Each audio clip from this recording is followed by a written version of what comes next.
Hello and assalamu alaikum, everyone. Welcome to the session 2 of the AAA mock debrief for the June 2025 exam, and I am your tutor, Kashif Kamran. Now, the purpose and the agenda of the session 2 is to look into the question number 1, the section A, worth 50 marks, because in the first session, we focused on the section B. Now, just let first take you to the practice platform before I tell you the main reasons, the main issues I have investigated through my mock checking process.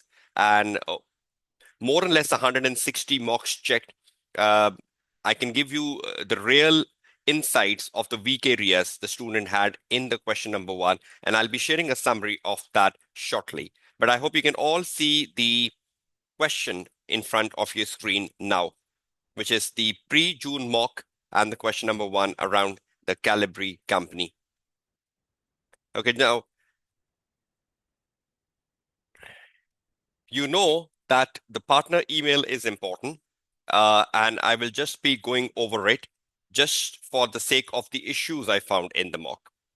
Now, whenever we are reading the partner email, you're all very familiar that the partner will be telling you in the email the factor on which the materiality is to be calculated. And in this email, the partner told us that he has determined the profit before tax as the basis of determining the materiality.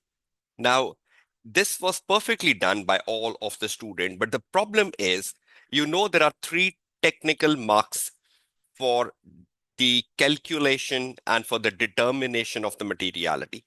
And these three technical marks are deducted from the requirement of the risk of material misstatement or audit risk. Now, in this question, we had 12 marks for the risk of material misstatement, right? So from those 12 marks, when you calculate and when you determine the materiality, you will be getting 3 technical marks out of this 12. So you have 12 marks here, which is for the risk of material misstatement. And from those 12, 3 will be taken away when the moment you calculate the materiality. So 3 technical marks. Yes, within materiality, you will also be getting professional marks if you have exercised the right judgment. You have given your opinion very well that which level of materiality will you be choosing and why. So it will give you an extra 1 professional marks in the overall 10 professional marks you have for the question number 1, but 3 technical marks for materiality. Now, the issue I found with materiality was that because you have 3 technical marks, so there has to be 3 steps.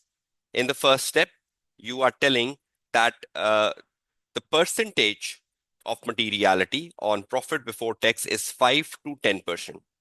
That's mark number 1. So at least you know the right range.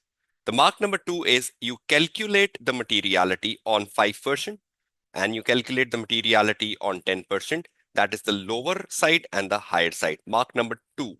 Then you tell which percentage or which amount of materiality will you be choosing and why.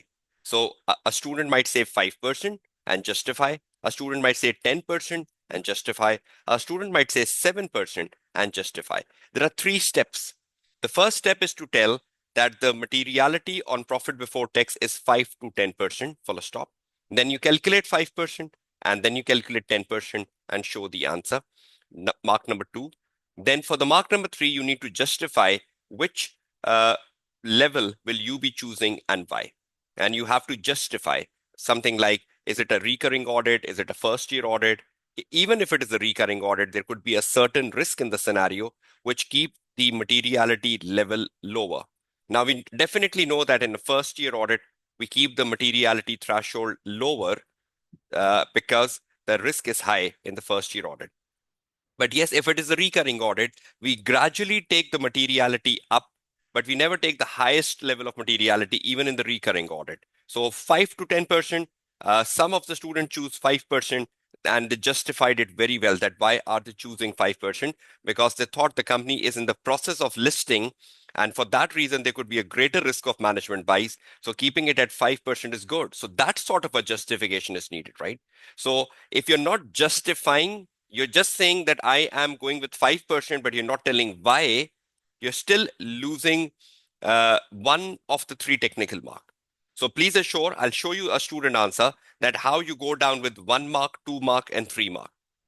Number two, evaluate the significant business risk. Now, when you're evaluating the significant business risk, you have to look at the number of marks you have. The number of marks are 10. Now, I have told this so many times to my student that each business risk is worth 2 marks. So the moment you look at 10 marks, you divide it by 2. So you know I have to write 5. I've seen many scripts where it was either 4 or more than 5. Some students have even written 7. That's a waste of time. That's calling you in a time management issue in the real exam. You have to write exactly 5, not less than 5, not more than 5. So you have to be definite on writing 5 business risk, which you find from the scenario. And one more clarification. There is no conclusion of business risk. I found in a couple of scripts, I think 15 to 20 scripts of the 160, I found the student giving conclusion of the business risk even. There is no conclusion of business risk. Please note my words carefully. There is no conclusion of business risk. You only write 5 business risks which you think are significant and in the context of the scenario, but you're not giving any conclusion on the significance of the business risk. Conclusion is only given for audit risk, or conclusion is given for risk of material misstatement, where you justify which of the audit risk or which of the risk of material misstatement are more significant and why. But no conclusion is required for business risk, right? So be very sound on that.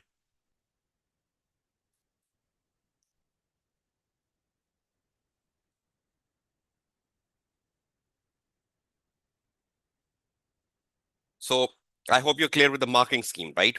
Then it says using all exhibits here. This is important. So for the business risk, examiner is telling you, you might find business risk from exhibit 2, 3, 4, and 5. So using all exhibits, you have to find the business risk. So that means when you read through the whole scenario, you will be able to pick up the 5 business risk from exhibit 2, 3, 4, and 5, because exhibit number 1 is the partner email, which is right in front of your screen, which tells you the requirements. But for the second requirement, the examining team says using exhibit 2 and 3 only. So that means the answer for the ROM, risk of material misstatement, only lies in exhibit 2 and 3. You will not be finding the answer for ROM from exhibit 4 and 5. So all exhibits have to be read for business risk. So that means you're reading through all the exhibits eventually. And within those all exhibits, you will be reading the exhibit 2 and 3, which will not just be giving you business risk, but also the risk of material misstatement. But please adhere to the instructions carefully. Evaluate and prioritize the significant risk of material misstatement to be considered in developing the audit strategy and audit plan. We know this is the new way the requirement is being put in. Don't get confused with it. It is simply asking you evaluate and prioritize the significant risk of material misstatement. Now that's a proper statement to be considered in developing the audit strategy and audit plan. You know, this is what you do at the planning stage, right? A risk assessment is part of your audit strategy. So that's the complete statement. But the purpose of this question is just to evaluate and prioritize the significant risk of material misstatement. How many? We have 12 marks. And in this 12 marks, already 3 marks have gone for materiality. So how many marks are we left with? 9. So for 9 marks, if you're writing an risk which is around accounting treatment, and you comment on the materiality. So any risk in which you comment on the materiality and any risk you comment on accounting treatment, the wrong accounting treatment and the right accounting treatment, that risk takes you to 3 marks. But for example, there was a risk around audit committee in this scenario, or for example, there was a risk relating to listing. The company is in the process of listing. Now, such risk goes up to maximum 2 marks. So proposed listing is 2 marks, audit committee is 2 marks. So if you want to write risk for 9 marks and you start with proposed listing, you will get 2 marks. Audit committee, you will get 2 marks. So that's 4. You're still left with 5. So for 5, you need to write another 2 3 marks risk, because each 3-mark risk will be around an accounting treatment and a materiality. So any risk which has a materiality and which has an accounting treatment will give you 3 marks. Otherwise than that, you will only be getting 2 marks. So you have to balance the equation reaching up to 9 marks. So if you write 3 marks risk, you are only writing 3. 3 multiplied by 3 is 9. But if you're writing some 2 marks risk, then you have to see that how many 3 marks risk you have to write to reach the 9. I hope you're clear on the marking scheme. Using profit before tax as your benchmark, you need to determine and apply the appropriate level of materiality. So again, the examining team is telling you that you have to use the profit before tax as the factor to determine your materiality if you have forget that from the introduction of the email. You are not required to consider risk of material misstatement arising with respect to inventory held by the Calibri company. Now, in some of the scripts, I found that despite the examining team telling you that you're not required to consider the risk arising from inventory, students still wrote inventory in the answer to the part B. You will not get any marks for that, because examining team is purposely telling you not to write any risk arising from inventory. So minus inventory, you have to find your risk. And the most interesting part is that inventory is given in the exhibit number 4. An examining team is telling you that for the B requirement, you only need to follow exhibit 2 and 3. So why are you going to exhibit number 4? And then even the examining team is telling not to identify a risk relating to inventory. So the moment you see anything about inventory, you will ignore it, because that's not part of the B answer. Is everyone clear with the marking scheme? 12 marks minus 3 technical marks for materiality. You are left with 9 marks for the B requirement. There are 3 marks risk. There are 2 marks risk. You have to balance the 9 marks. Is that clear to all of you? Is that clear that you have to read the exhibit 2 and 3? And please ensure you are reading the note numbers. You are not required to consider risk arising from inventory. Okay, moving on. Using exhibit 4. Now the examining team is saying only use the exhibit 4. Justify why inventory of part and the pre-used cars have been identified as a significant risk of material misstatement. Now you have to justify why the inventory of parts and pre-used cars have been identified as a significant risk of material misstatement. So you will read the exhibit number 4. You will investigate that why inventory of part and inventory of the pre-used cars have been identified as a risk of material misstatement. You must have seen a couple of questions like that in the recent papers, because again, that's the style of question which is becoming popular. At times, the examining team says why goodwill has been identified as a significant risk. Sometimes they say why inventory has been identified as a significant risk. So they can give you an exception. So in this question, they told not to do anything on inventory. Then in the C part, they asked you justify that why inventory is a significant risk, particularly the part inventory, the inventory of parts and the pre-used cars, and design the procedures to be performed on the valuation of the car inventory. So procedures on the valuation of the used cars. So you're not performing procedures on the part inventory. You're performing procedures on the valuation of the used cars. How many types of inventories we have in Exhibit 4? 2. Parts and used cars. But procedures have to be made on 1. Valuation of the used car. If any student mistakenly make a procedure on inventory of part, will that be right or wrong? If any student mistakenly make a procedure on inventory of parts, will he get marks or not? Tell me. Will you get marks for that? If you make a procedure on part? No. You will only get marks if you make it on pre-used cars, valuation of the pre-used car. So how important is it to read the requirement? Because you might just see, okay, I need to make procedures on inventory, and you might start making procedures on the inventory of part, and you start making procedures on the pre-used car. when you only have to make it on the pre-used cars. So please read the requirement carefully. So you have 10 marks and everything you do will get you 1 mark here. So every justification why inventory of part and pre-used car is significant will give you 1 mark. You will definitely be commenting on the materiality. You will be commenting on any particular issue given in exhibit number 4. You will be commenting on accounting treatments relating to inventory. And then you will be identifying what is understated and overstated. So in that way, all you are taking 1 mark each for every point you're writing. So just like you write a risk of material misstatement answer, the same way you're writing here, but there could be any specific issues in the exhibit number 4 which needs to be addressed as well. And procedure, 1 mark per procedure. Okay, then you go down into the last part using exhibit 5. So you're using the exhibit 5 this time. Discuss the ethical and professional issues. And every student was very good here.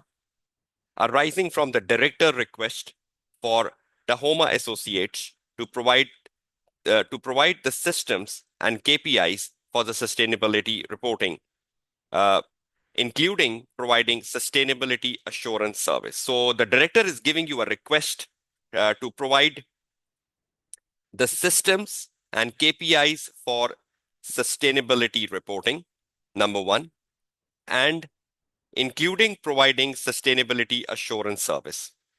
So there are two things, right?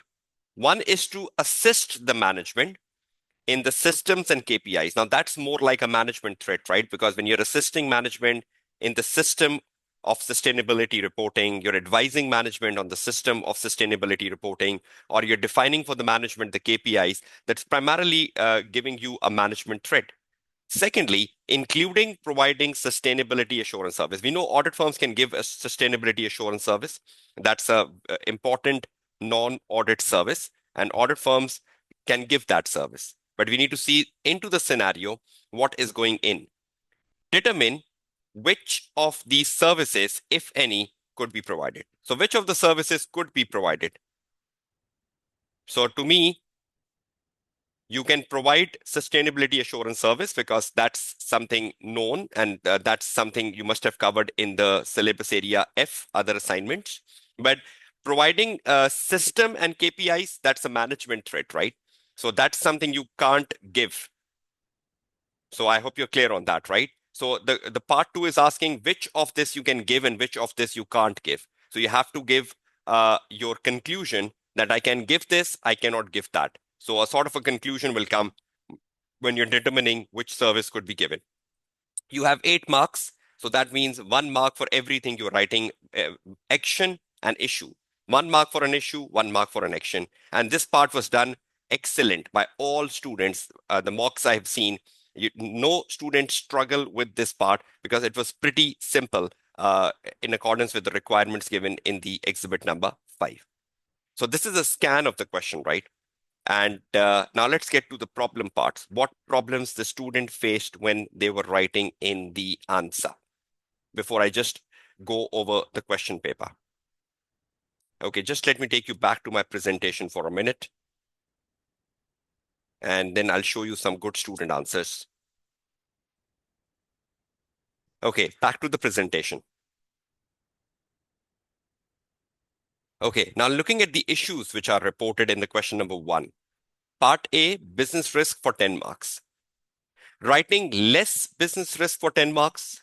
Some wrote 4, some wrote 3, but majority of the student did wrote 5. You need 5 for 10 marks. Number 2, the depth of each well-developed risk was less. Mere sentence or 2 is not a well-explained business risk. I've seen students writing a single sentence and a full stop. That's not a business risk, right? At least 3 sentences, because one sentence is the identification. Then you explain, and then you write about the impact of the business risk on the objectives. So minimum 3 sentences. But if you're just writing 1 sentence or 2 sentences, that's not a good developed business risk. So for a business risk to be developed well, 3 sentences are minimum, 3 to 4. So any student who wrote 3 to 4 sentences, I appreciated that student. And you must have seen a lot of mock emails where I wrote the depth was less, where I wrote that it should be 3 to 4 sentences long.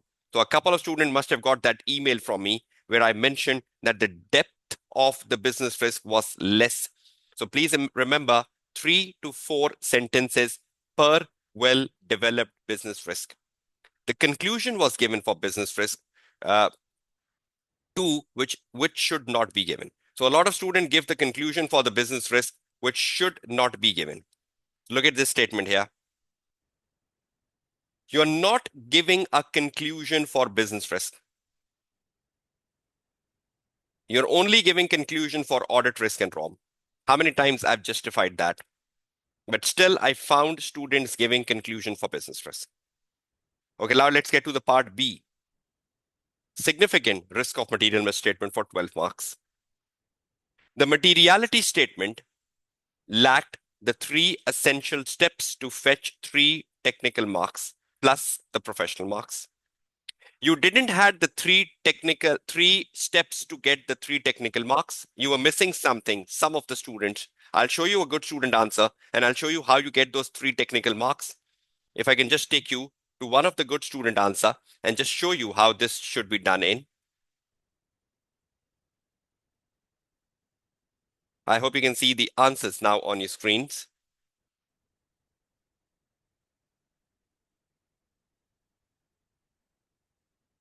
Okay. Can you see this student answer on your screen currently? Materiality paragraph in front of your screen, all of you?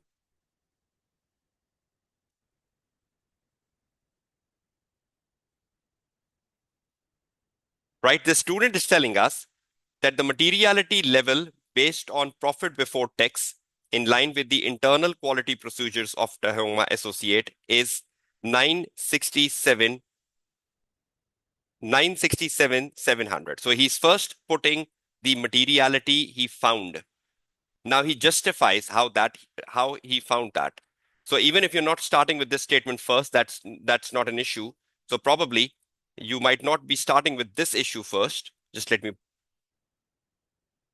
put a cross over here. Because first you will calculate and then you will tell which is the materiality level you're going with. So probably the student is starting well from here. Right from here, sorry.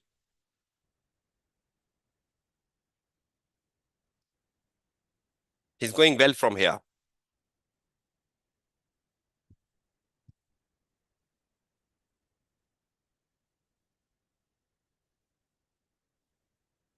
Okay. As the materiality level was based on profit before tax in line with the internal procedures of Tahoma Associate, it will be based on 5 to 10% of the total profit before tax of 19.354 million. So this is the 1 mark, right? This is where you're getting your first 1 mark.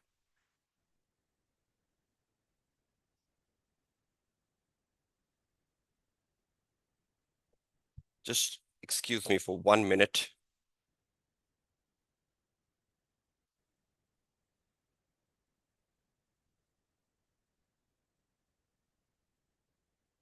Right, this is where you're getting your first 1 mark.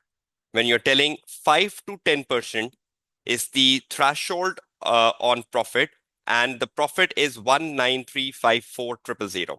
That's the first mark. Therefore, materiality will be in the range of 967,700 to 19354,400. That is your second mark here. Mark, second mark. So you have to tell the factor 5 to 10%, then you have to tell it will be in the range of 967,700 to 1935400. So that's the second mark. Then you go down justifying that which will you choose and why. Will you choose 967,700? Will you choose 1935400? Will you choose something in the between? Now this student said, as Calbury Company is an existing client, our firm will have expertise in carrying out the audit and will be familiar with the policies and procedures. Good. However, as Calbury is seeking potential future listing and lost a franchise location, therefore there is an increase in the level of risk associated with the audit, and therefore a lower range of materiality can be adopted of 967,700. So this student justify that because the company was in the process of seeking a potential listing, that increase the overall risk for this audit. So therefore, a lower level of 967,700 is acceptable. That's your mark number 3. Justifying. This is your third mark. Justifying why 967,700, or justifying why 1,935,400, or justifying why something in between the two. So the paragraph of justification is very important. Is that clear to all of you? So 5 to 10% and mentioning the profit number, then calculating the 5% and calculating the 10%, mark number 2, then justifying which level will you choose and why is the mark number 3. So that's how you sequentially go down and take your 3 technical marks on materiality.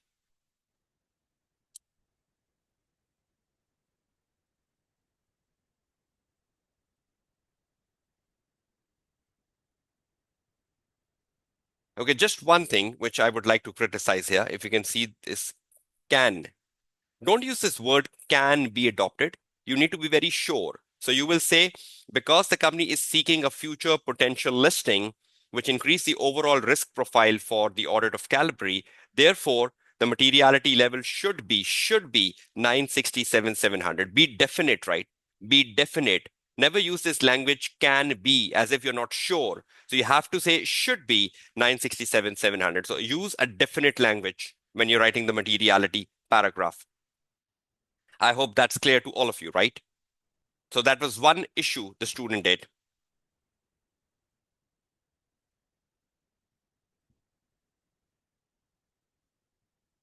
Okay, the next point. The ROM was for 9 marks, 12 marks minus the 3 marks for materiality. So good 3 risk around covering materiality.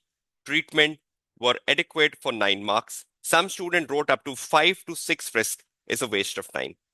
If any student can find 3 risks around accounting treatments and materiality, and you only write those 3 risks, 3 multiplied by 3 is 9. So that's the easiest way to conclude your answer. But yes, if you write some 2 marks risk, you might go up to writing 4 or 5. But I've seen students, despite writing a good number of accounting related risk, still went up to 5 and 6, which was a waste of time. There were a couple of 2 marks risk in the scenario. There were a couple of 2 marks ROM, like company intends to list in the coming months and weak corporate governance. I think most of you picked this. Audit committee risk was the most common risk in all the mock papers, and listing was the most common risk in all the mock papers. All of the students picked this up, but these were 2 marks risk, right?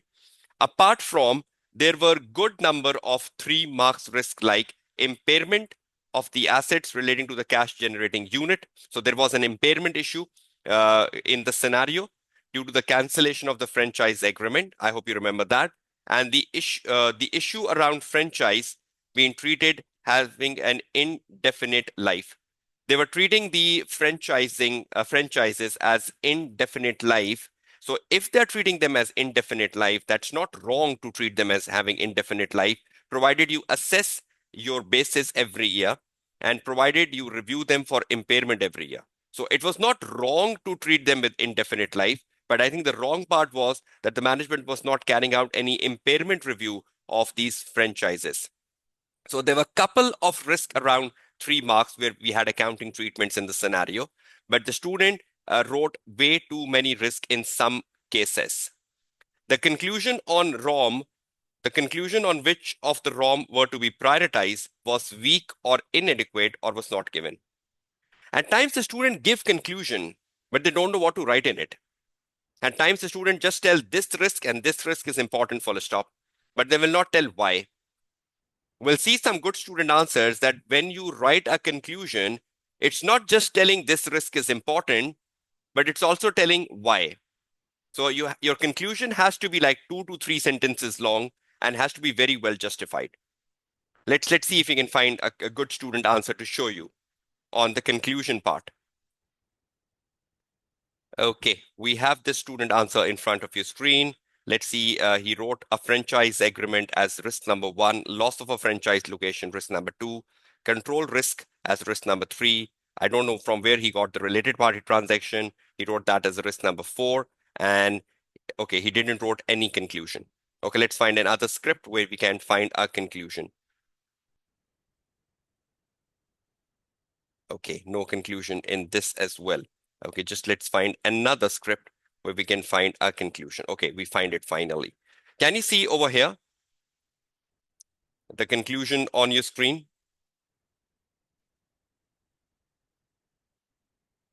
Now, the student wrote the risk above and then wrote a conclusion that from the significant risk of material misstatement identified above, the most significant risk is the risk of weak corporate governance arising, considering the company is to be listed within 3 months. So that's the first one.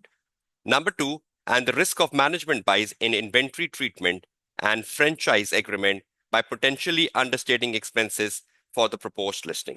Now, we're not saying whether the risk picked is right or wrong. We are just looking at the way the conclusion has been put in. So this student is saying that from the significant risk of material misstatement identified above, this and this risk is important and why.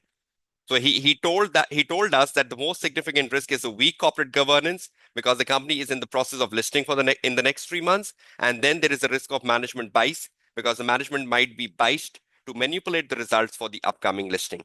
So some sort of a conclusion where you tell which of the two risks above are more significant and why.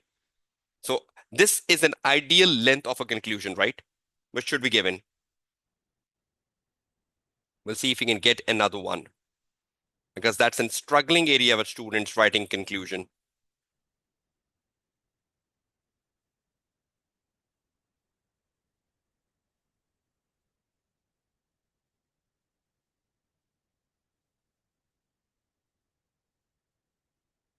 Okay, let's look at this one.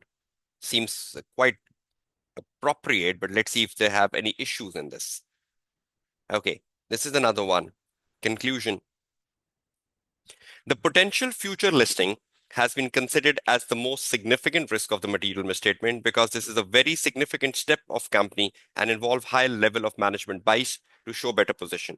Another most significant risk is the non-adjustment of the loss of franchise in the financial statement, as this event completely shut down one franchise location and is fundamental for the users of the financial statement. Wonderful. This is the best one because he says the potential future listing has been considered as the most significant risk, and then he tells why. Then he said, another most significant risk is the non-adjustment of the lost franchise in the financial statement. And then he's tell why. Look at the way he wrote this answer, the student. He gave two risks and justified why these two are significant. Now, this is the way you write a conclusion. But if you're just writing one single sentence, that's not a conclusion. Conclusion has to be 2 to 3 sentences long, right? So is everyone getting the message of this conclusion on screen? And the previous one I've shown you. But if you're just writing a single sentence, that's not a conclusion. Is everyone clear?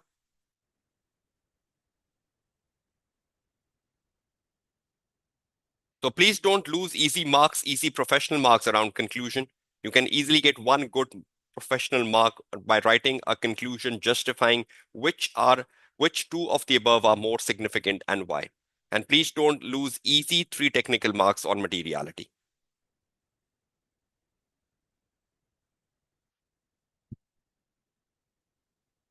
Ebin, I've just mentioned that business risk need no conclusion, even though it's asking evaluate, even though it's asking significant, but we are not writing any conclusions for business risk in exam paper.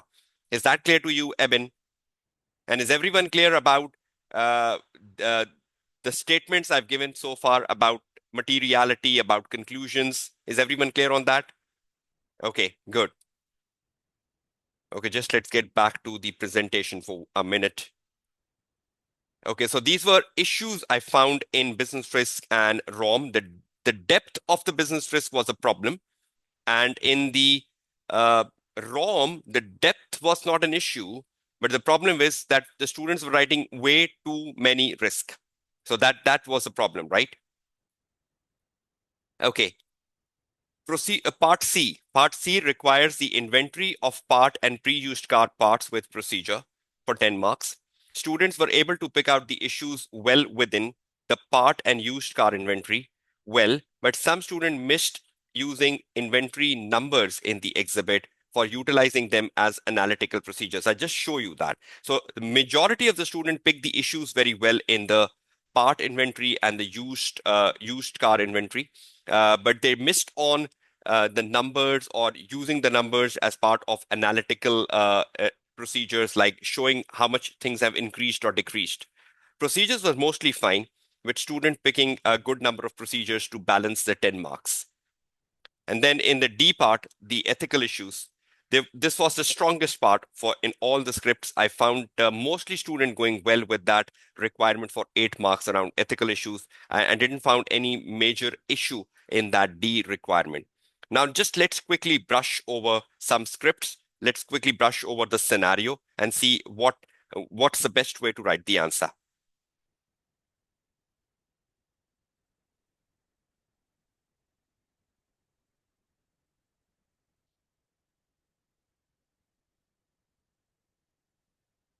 Okay. Can you see the practice platform back again on screen? We have read the partner email, so we exactly know what is to be done.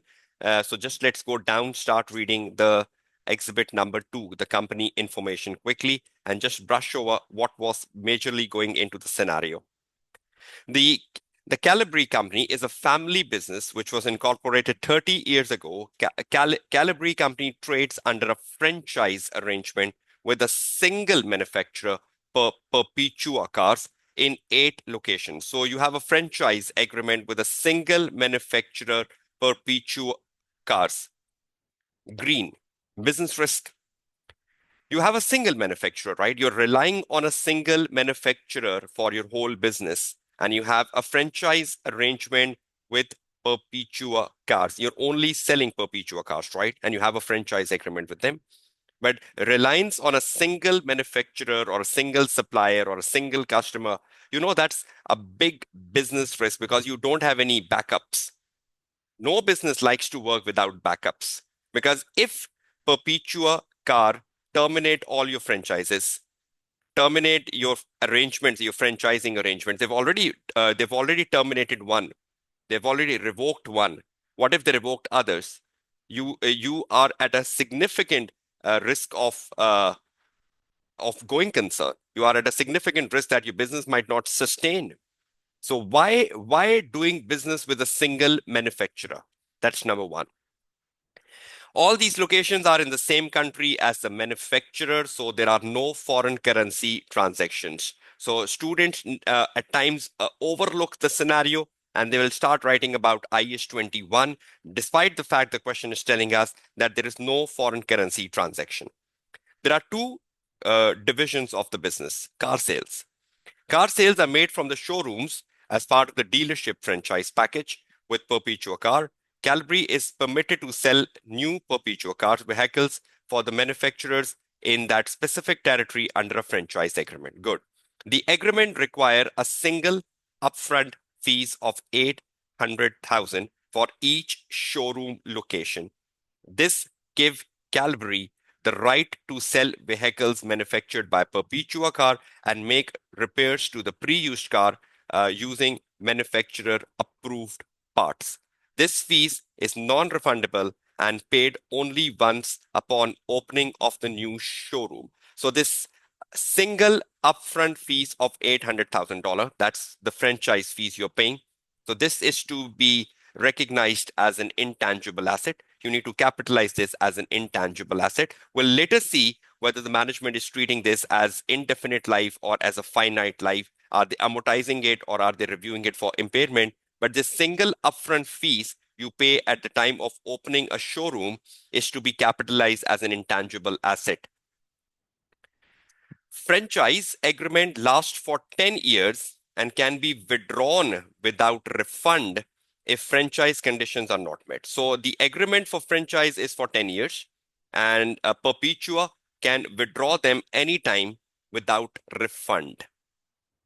These include requirements to update fixture and fittings as required by Perpetua Car Company to ensure a consistent brand image. So these include the conditions, right?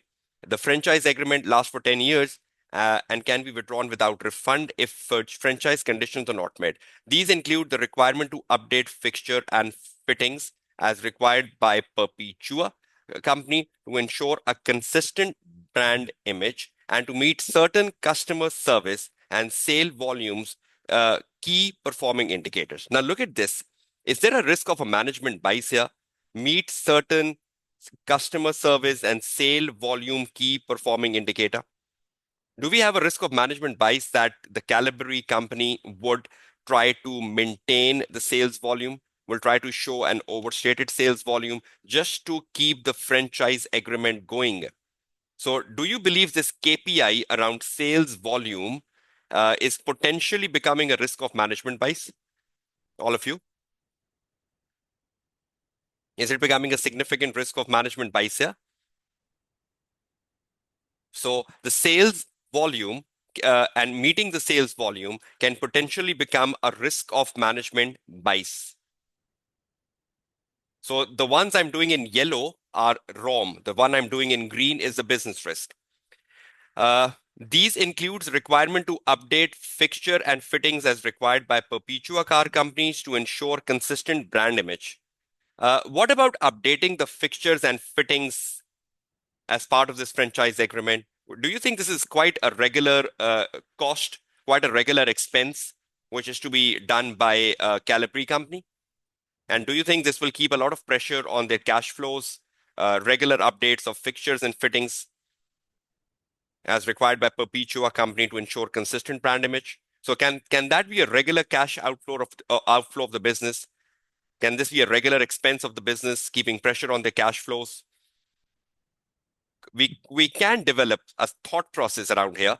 We're not saying this is the final business risk which will go in our top 5, but this is one of the risk, right? Okay.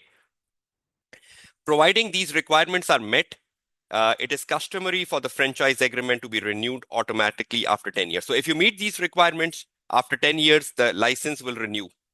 The franchise agreement will renew.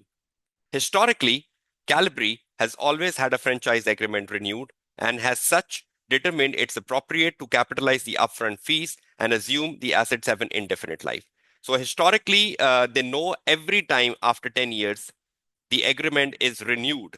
So they assume that it will be renewed after every 10 years. So they have capitalized the upfront fees, which is wonderful, but they are assuming them to have an indefinite life.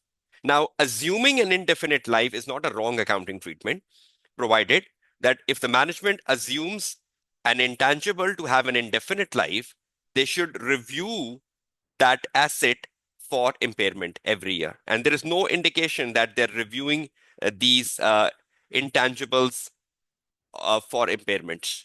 So if you're not having any impairment reviews, that will keep your intangibles overstated and your expense understated.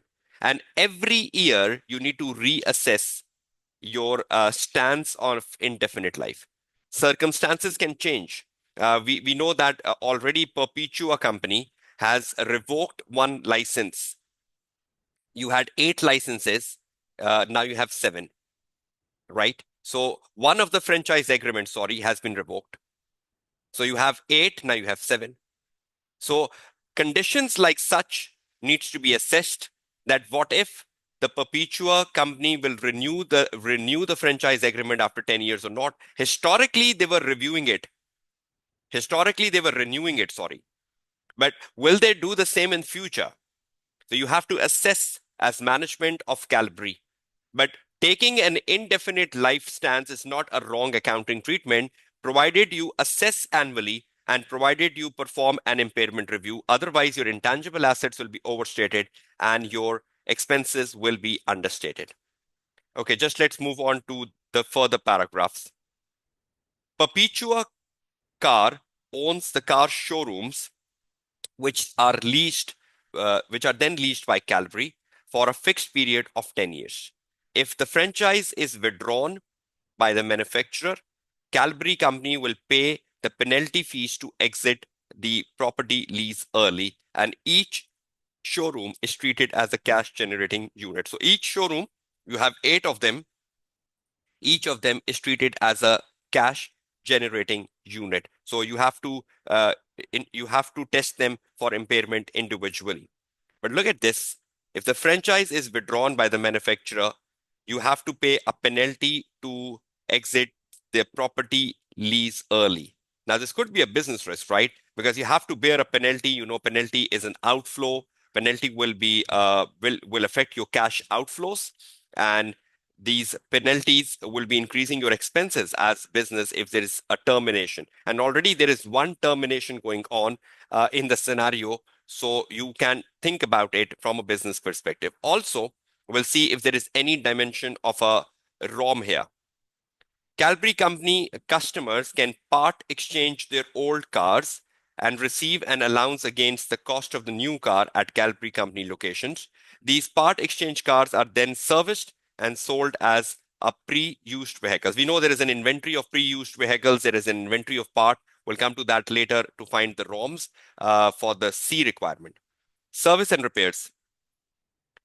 Calgary Company operates a car service and repair facilities. A repair is carried out in a motor vehicle workshop, and a large amount of parts are held in inventory to enable repairs to be made in a timely manner for customers. Customers have the choice to pay for the manufactured approved parts or opt for a cheaper generic vehicle parts. Look at this. Customers have a choice to either opt for a manufacturer approved parts or can opt for a cheaper generic vehicle part. Business risk. What if the customer fits the cheaper generic vehicle part and after that you get some complaints? The customer is not happy. Will it affect the image of Calibri? Will it dent the image of Calibri? Will the customer prefer coming to you for future repairs and services? Because you are giving customer the option of a manufactured approved part or a cheaper generic vehicle part. So the cheaper generic vehicle part can cause issues to customer because the cheaper, if it is fitted in your car, you might get some troubles, some issues, and you might get back to Calibri for complaints, for problems, and in this way, you might be increasing a customer dissatisfaction. There is already a KPI, and the KPI says customer meet certain customer service. You might be failing that. Number two, it was written over here, if I'm not wrong, look at this. Manufactured by Perpetua Company and make repairs to pre-used cars using manufacturer approved parts. So you have an agreement with Perpetua that you will only be using manufacturer approved parts. But then why are you giving an option of a manufacturer approved parts and a cheaper part? Are you not abiding by the franchise agreement? What if Perpetua gets to know about this? So Perpetua might even cancel all the agreements you have. They might cancel all the remaining 7 agreements. So first of all, you're going against the agreement. Second, this might affect the customer service. And thirdly, this might affect your brand. This might affect your image as a company because you're offering cheaper generic vehicle parts. Is that clear to all of you? So the green is the business risk, right? The yellows are where we are thinking about ROMs. So in the exam, you can also do the same thing, right? That you can keep 2 different highlighting colors, one for business risk, one for ROM. So that becomes more easier for you. Okay, just let's move on to the next meeting note number 3. In the meeting note number 3, we have been given the financial results. You can just calculate how much revenue has increased over the last year. Can be helpful to you in the exam paper. So such things should not be loosed in exam. Profit before tax, we know the profit before tax has been given to us to determine the materiality. We have already used that. I've shown you a student answer around profit, around materiality, how you use this and determine your materiality threshold. We have been given the total assets of the company as well. Might be of use anywhere. You can find the increase and decrease and might be used somewhere in your risk answer. But if you look at the revenue has increased by like $7 million. I think that's roughly 3%, 4% over the last year. So not much increased, but we know the company is in the process of listing. So even a 4% increase is to be treated as a risk of management bias. and your profits have increased. You are in a process of listing. So company could have deliberately understated some expenses, like they're not recognizing impairment, even with indefinite lives. Even with indefinite lives, they're not treating them as impairment reviews. So they might be keeping their profits on the higher side for the coming listing. So I think you can use these revenue and profit numbers and find the increase and decrease in them and can relate them with writing the point on proposed listing and the risk of management bias. So the increase in revenue and the increase in profit before tax could be taken in your proposed listing answer when you're writing the risk of management bias for 2 marks. Okay, new car sales. And again, sorry, wherever you identify something increasing, you get an extra half a mark, right? So if you are writing a proposed listing for 2 marks and you're saying there is a risk of management bias because of the proposed listing, and you find the percentage rise in revenue and you find a percentage rise in profit, now quoting those two percentages, every percentage will give you half and half mark. So you have an extra half a mark if you find any relevant increase or decrease, and you bring that in your answer. So if you are doing that, you are getting an extra 1 mark even for the proposed listing, and you can make the proposed listing risk from 2 marks to 3 marks by taking the percentages of revenue and profit. So you can be clever. Okay, new car sales represent 70% of the Calgary company projected revenue for the year ending 30th of September. So out of the total sales, 70% sales comes from the new cars. The remaining can be from the used cars, right? At present, Perpetua cars do not have any range of electric cars. However, they're planning on releasing in 20X8. This is a business risk. We only have a single manufacturer. Calgary have a single manufacturer, Perpetua. They're only selling Perpetua cars, but the customer awareness about sustainability is rising. Customer awareness about electric cars are rising. The customer awareness about environmental friendly cars are rising. That's given in the exhibit number 5. But despite that, uh, Perpetua company is far behind making these electric cars. The earliest they will bring that is in 20X8. That's 3 years after the year end. What if the customers of Calibri goes to the other car manufacturers or go to the other car retailers and start buying cars from them because they want to buy the electric cars, and you're not selling electric cars? So will that affect your sales as Calvary? Will that affect your future sales as Calvary? Will that affect your future profit margins as Calvary? Because you're not offering electric cars and you still have to wait for 3 years. 3 years is a very big time.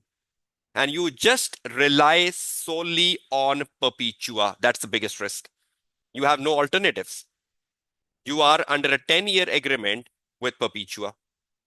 So when you're not selling electric cars, if the customer comes to you and he wants to buy an electric car, will you offer him? No.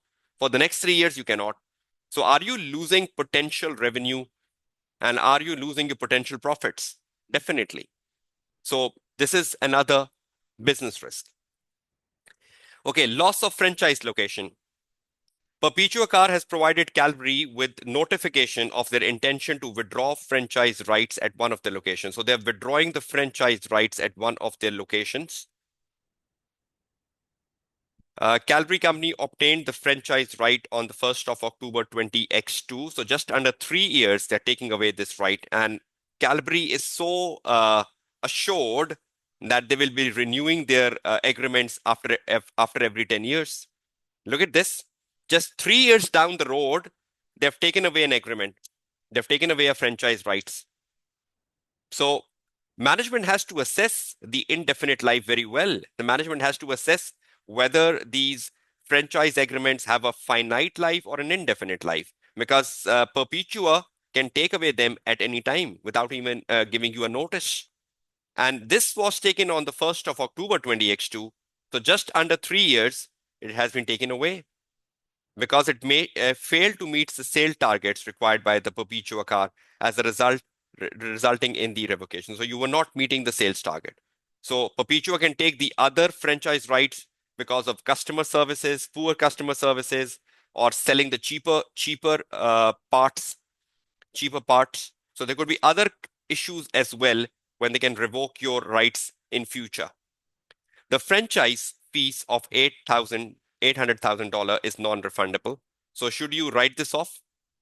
You have already taken this $800,000 in your intangible assets. You have already capitalized it. So should you write this off? What if the management has not written off this $800,000 from the intangible assets? So your intangible assets will be overstated and your expenses will be understated.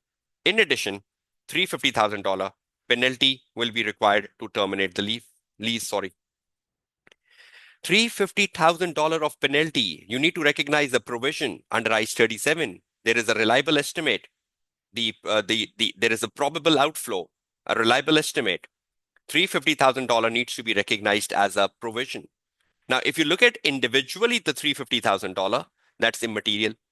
If you look at individually the $800,000, it's immaterial. But you can club them together. You can make one heading and you say loss of a franchise location. And in that one heading, you can bring 800,000 and 350 together. So that will roughly becomes 1150, more than your materiality threshold of 967 something, the one I shown you of the student. And because both these things needs to be expensed, 800,000 has to go to expenses. 350 needs to go to expenses as well as liability. So accumulative 800 and 350 will be affecting your profits, right? Accumulative 800 and 350 will be affecting your profit. Am I right or wrong? All of you? So if I give one heading in the exam, loss of a franchise location, and I bring 800 and 350 under one heading, will I be surpassing the materiality threshold? And both the numbers will affect your profit. Both the numbers will be taken in your expenses. And they're coming from one event, right? They're coming from one event, so I can take them under one heading, right? And accumulatively, they will become material. So that was another major risk of material misstatement. Okay. The franchise fees is non-refundable. Yes, we use the projected PBT, right? We don't use the actual PBT. We always use the numbers for the current year, 30th September 20x5. We never use the prior numbers, right, to calculate the materiality. We always use the number for the current year. Okay. Other asset held at the site. So other asset held at the sites include uh, fixture and fitting 120, used car 200, parts 80. And because the management, the Perpetua has withdrawn the franchise rights at one of the location, do you need to test the assets for impairment?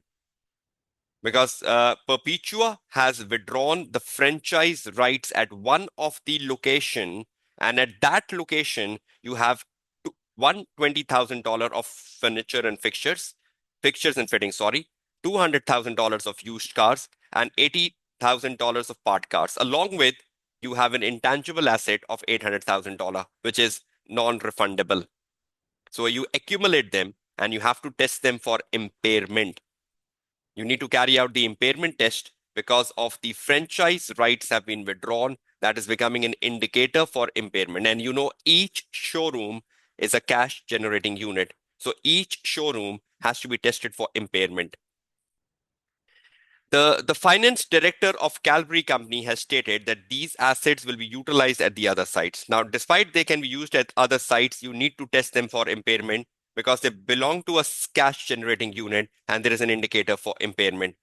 No adjustments have been made to the projected financial statement in respect of the loss of franchise. So have you made any adjustment to the financial statement for the loss of franchise? That means we have not made any adjustment to $350,000. We have not made any adjustment to $800,000. Number two, we have not made any adjustment to the impairment. Three. So currently the financial statements are materially misstated because we have not made any adjustments. Now, remember that we are in a process of listing. There is a risk of management bias. why would they, why are they not adjusting the financial statement for the loss of franchise? Because if they adjust the financial statement for a loss of franchise, they have $800,000 to be taken to income statement. They have $350,000 to be taken to income statement and further impairment. And all this will hurt, all this will be affecting their expenses and profit will go down. Look at the intent of the management. They want to keep profit higher because they are in a process of listing. So keep in mind the management buys at every point you're writing, the management intention to manipulate the financial statement. And that is one of the reason they have not done anything yet for the loss of franchise location. So you can put one heading in the exam, loss of franchise location, and you can write all points relevant to the loss of franchise location under one heading. That will easily make up your materiality determination easier. Okay, potential future listing. So the management is in the process of potential future listing over the next 6 months. Uh, is hoping for initial offering of shares to be made during the 6 months to 30th September 2026. So they are in the process of a listing that increase the risk of management bias. We have already seen above that they're not recording anything from the loss of franchise agreement, probably because of this reason. So you know, when the management is in the process of listing, there could be biasness, 2 marks, and you can see this. Revenue is rising, profits are rising. So you can find the percentages and you can give the percentages in your 2 marks answer for proposed listing. Your marks will go up to 3. Then you have an audit committee and internal auditor. This was the most common risk the student find in the exam. In order to improve the company's internal controls prior to listing, Calvary recruited a newly qualified accountant with experience in external audit in April 20X5. So they want to improve their internal audit, right? And to improve their internal audit, they have hired an accountant with experience in external audit. Seems quite irrelevant person.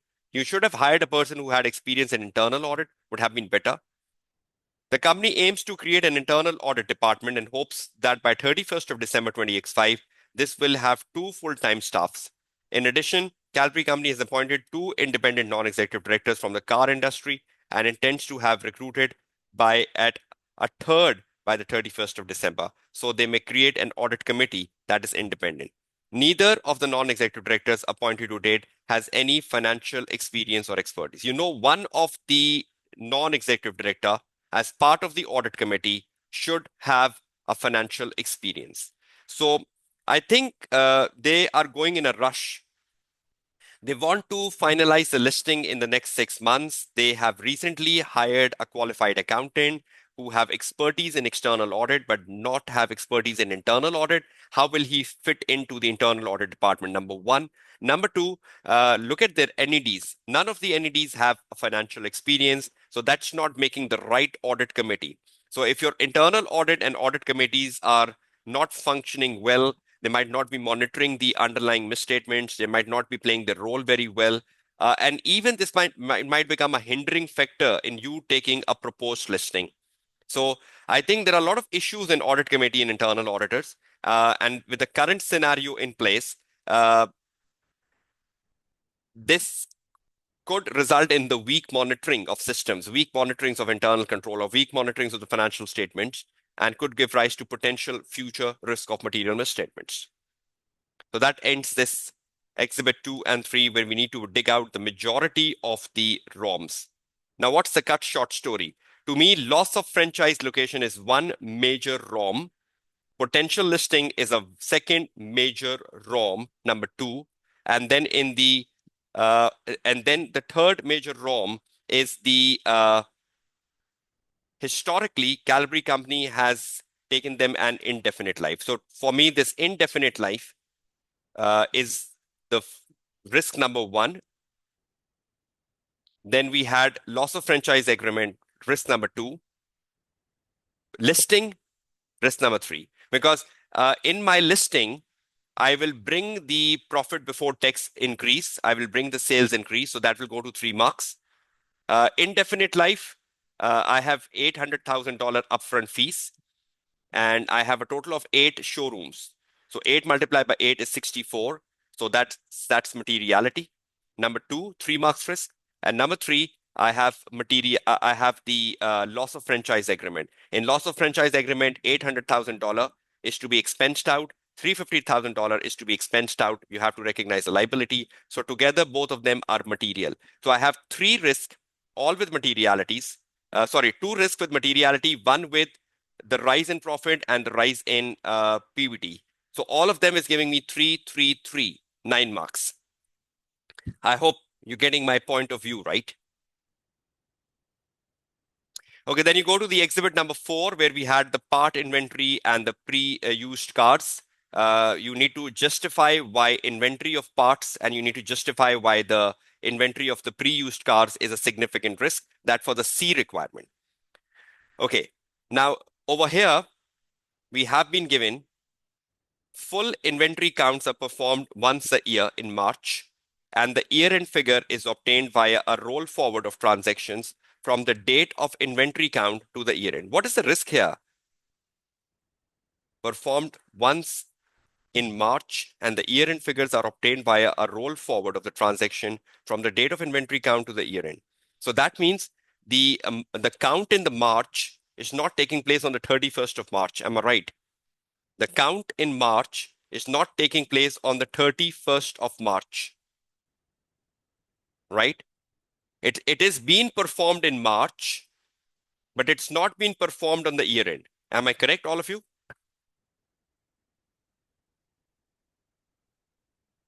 Right? So suppose we are doing the count on the 7th of March.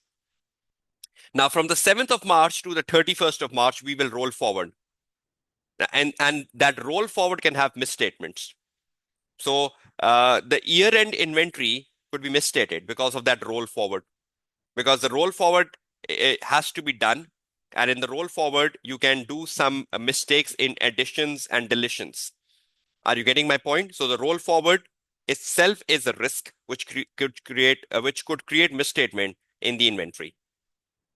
Number one. Number two, you have part inventory. The part inventory has increased from 480 to 580. So there has been an increase in part inventory. We'll see, is that increase relevant? Used cars have increased from 1083 to 1408. This is inventory, right? Inventory of the used cars. Now the inventory balance is rising from the last year. Now, normally when we see inventory balance rising, we have an indication of a slow moving inventory, or we have an indication that what if the management has not done the right inventory valuation, because the management could do a wrong inventory valuation to keep the profits high. So one, the inventory is rising. Second, there could be a risk of inventory valuation. The latest inventory count was attended by the audit team, and the system for monitoring inventory levels and the count procedures were assessed adequate after controlled testing and spot counts were performed. So the audit team is very happy with your count process. So at least the audit team have no issues with your counting of inventory. They think the systems are good. So that is wonderful. So probably even this roll forward risk will be mitigated because they're very happy with the systems in place. So if we say that roll forward is a significant risk, we will be wrong, because the audit team is saying that the overall systems counting the inventory is good. Okay, let's go down to the part inventory. See what justify why they are considered as significant. Okay, first of all, you will calculate the materiality. Now, if you look at individually the 580 individually is immaterial, right?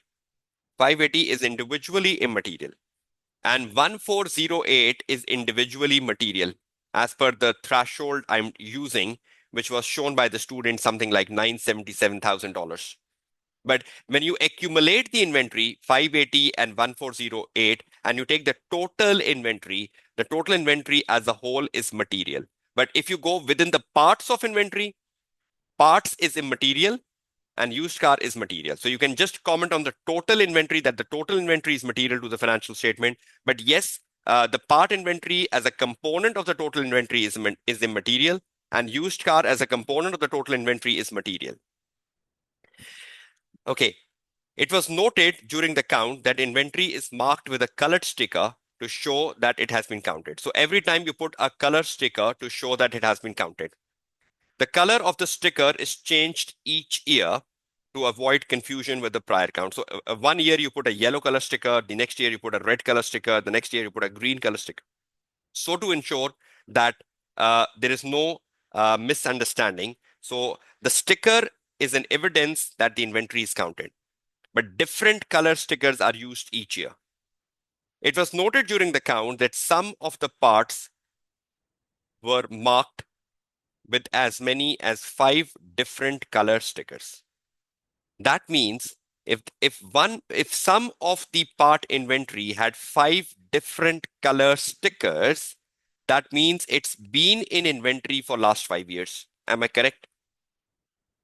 Because each year you put a different color sticker. So if one inventory has 5 different color stickers, that means it's in inventory for last 5 years, right? So that means very old inventory, very old inventory.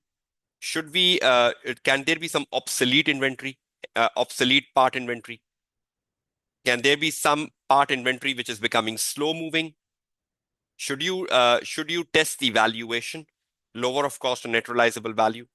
Because there is an indication of an obsolete inventory, 5-year-old inventory. There is an indication of a slow moving inventory. That is the reason why part inventory is a significant risk, because it has parts as old as 5 years. And 5-year-old parts means obsolete. 5-year-old parts means slow moving. And that's the justification why this is a significant risk. Number two, it was noted during the count that inventory levels of used cars have increased significantly despite there being no increase in the sales volume of either the new cars or the used car. How strange is that?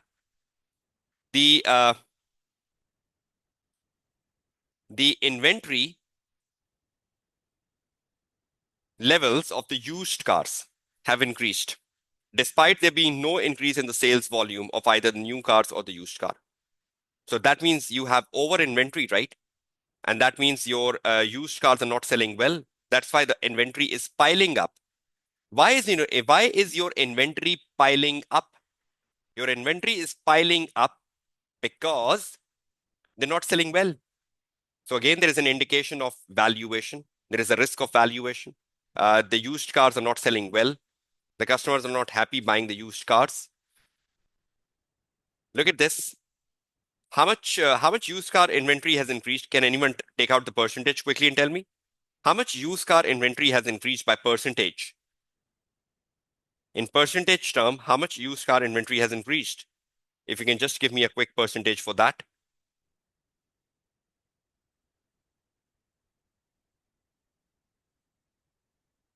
Anyone? Okay, 30%. Thank you. So the used car inventory has increased by 30%, which is quite a lot, right? And I think the overall revenue of the company has increased just by 4%. The overall revenue of the company has increased by 4%. That was given in the exhibit number 3. So your sales revenue has increased by 4. Your used car inventory has risen by 30. Does that give us an indicator that that your used car inventory is piling up? There is unsold used cars since long. There are obsolete used cars or slow moving used cars. So again, there is a risk of valuation coming in, right? The valuation of the used car was not performed during the count. However, the audit supervisor did note that some of the car held at the location did not appear to be in the saleable location. So some of the cars are not in a saleable conditions due to damage while being held at the showroom site. So that is the problem, right? There are some very old used cars because it has increased by 30%. Your inventory is piling up despite there has not been any increase in the sale of the used car. So that means there are some very old cars, and the better part is there are some damaged cars even, not in saleable conditions. So the NRV could be 0. So should we write down these used cars to 0? Should we write them off?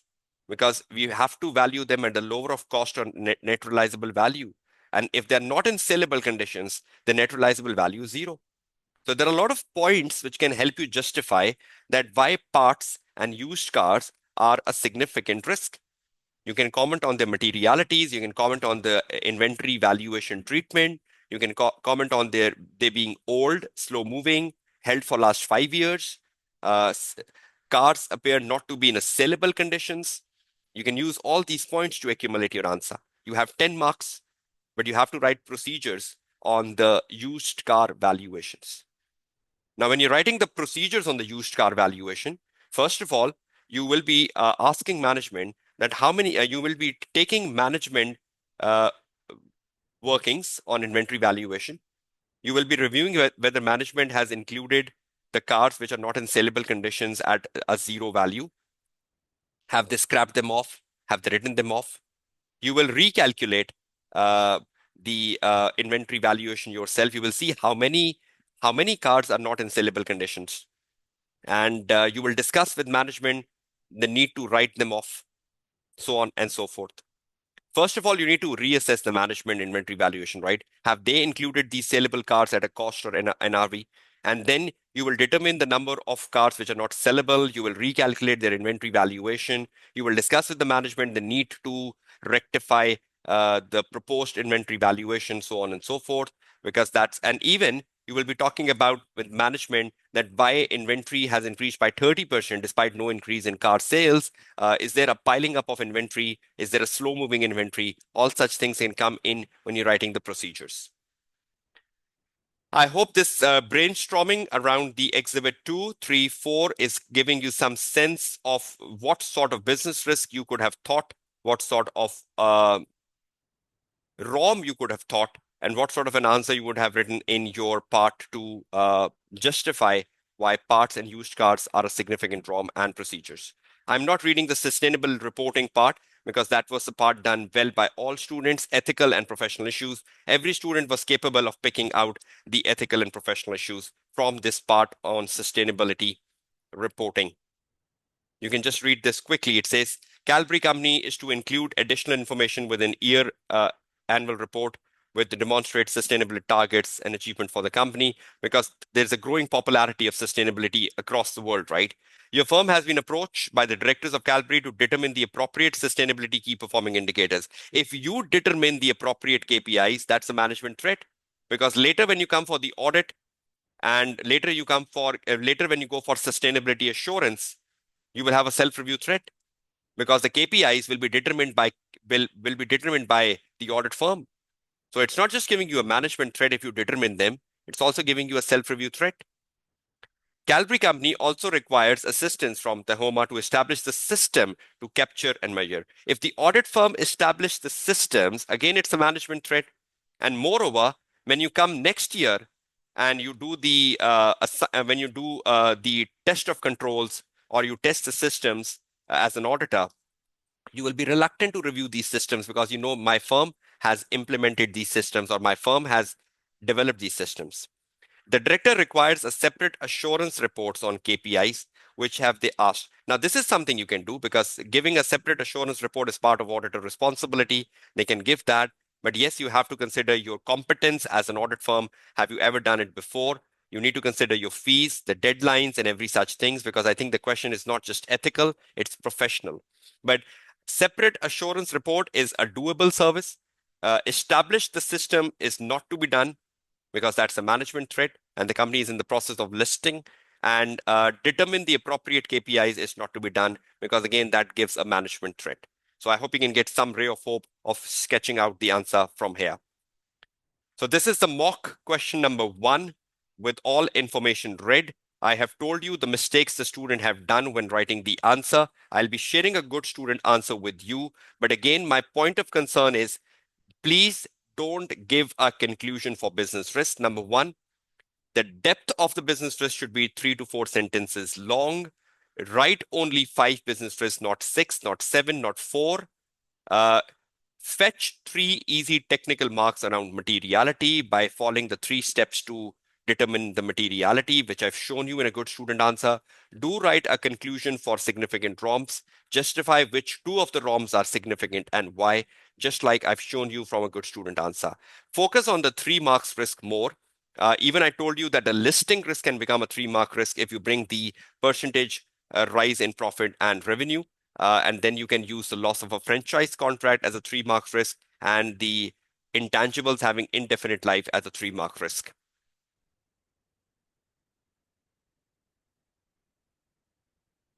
Conclusion will give you a professional mark, Muhammad Abrar. Giving conclusion of a significant risk is part of your professional marks, right?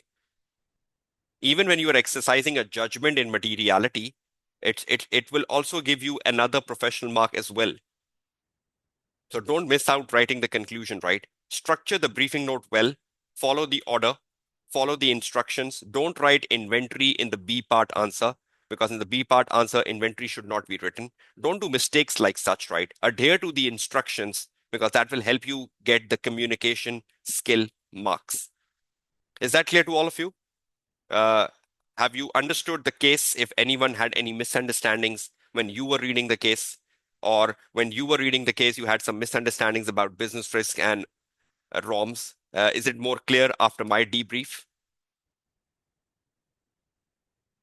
Uh, Mariam, you should justify the significance of a ROM in the conclusion paragraph, right? I think you're asking a question for the B part, right?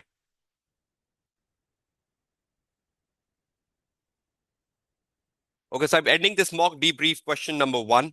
I'll be sharing a good student answer with you with my remarks in the answer, what was done right and what was done wrong. But I hope you gained some confidence through my reading of the scenario and telling you this is a ROM and this is the business risk and my justifications. Uh, has reading of scenario by the tutor made some change to the way you read the scenario? Yes or no? Did you struggle when you read it, and now when I read it and told you this is a business risk and why, or this is a ROM and why, was it more easier and comfortable?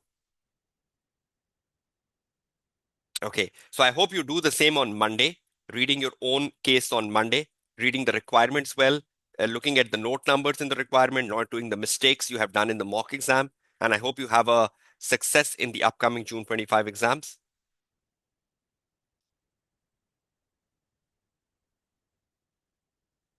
Okay, wish you all the best of luck. I'll be back with a motivation session tomorrow. And preferably for my paid students, I will be doing a quick glance of the March June 24 paper. So stay tuned for all that tomorrow on Saturday. Okay, it's time to sign off. Thank you so much for coming in. Take care, study effectively, and wish you all success. Your tutor, Kashif Kamran, signing off.